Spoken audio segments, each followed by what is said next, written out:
Cyber crime के एक से बढ़कर एक मामले आपने जरूर सुने होंगे, मगर वरिष्ठ पत्रकार निधि राजदान के साथ जो हुआ उस पर एक पल को यकीन कर पाना मुश्किल है। एनडीटीवी के साथ पिछले 21 साल से जुड़ी निधि ने पिछले साल जून महीने में ट्वीट करके बताया था कि उन्हें हार्वर्ड यूनिवर्सिटी में एसोसिएट प्रोफेसर की नौकरी मिल गई है, इसलिए वो पत्रकारिता के अपने करियर को अलविदा कह रही हैं। हालांकि अब 7 महीने बाद उन्होंने ट्वीट करके दावा किया है कि वो साइबर जालसाजी की शिकार हुई हैं और उन्हें ऐसी कोई नौकरी हार्वर्ड की तरफ से ऑफर की ही नहीं गई थी। निधि ने 15 जनवरी को ट्वीट करके अपने साथ अभी तक हुए पूरे घटनाक्रम की जानकारी दी। निधि राजदान ने ट्वीट करके बताया कि मैं एक बहुत बड़े फिशिंग अटैक का शिकार हुई हूं। मैं एक बयान जारी करके सारी चीज़ें क्लियर कर रही हूं। इसके अलावा सोशल मीडिया पर इसके बारे में कुछ भी डिस्कशन नहीं करूंगी। निधि ने अपने बयान में कहा कि जून 2020 में मैंने 21 साल लंबे अपने पत्रकारिता के करियर को अलविदा कह के ये घोषणा की कि मैं अगले कुछ दिनों में हार्वर्ड यूनिवर्सिटी में बतौर एसोसिएट प्रोफेसर ज्वाइन करूंगी। मुझे बताया गया था कि सितंबर 2020 तक मुझे ज्वाइन करना होगा। मैं तैयारी कर ही रही थी कि मुझे दोबारा बतलाया गया कि महामारी के चलते मेरी क्लासेस जनवरी 2021 से ही शुरू हो पाएंगी। इस बीच मेरे साथ चल रही कम्युनिकेशन के दौरान मेरा ध्यान कुछ प्रशासनिक खामियों पर भी गया।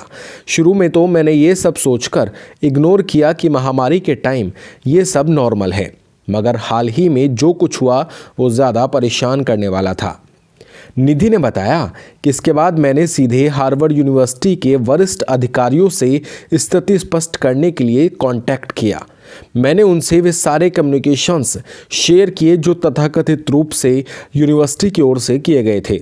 यूनिवर्सिटी का पक्ष जानने के बाद मुझे पता लगा कि मैं एक अलग तरीके के फिशिंग अटैक का शिकार हुई हूं और असल में मेरे पास हार्वर्ड यूनिवर्सिटी से उनके जर्नलिज्म डिपार्टमेंट की फैकल्टी बनने का कोई ऑफर आया ही नहीं।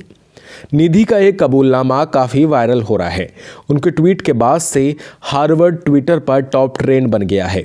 एक और जहां लोग निधि के साथ हुए इस भद्दे मजाक को लेकर सहानुभूति जता रहे हैं, तो वहीं ज़्यादातर यूज़र्स इस बात को लेकर हैरान हैं कि कैसे निधि जैसी सीनियर जर्नलिस्ट इस तरह के साइबर अटैक का शिकार हो गई।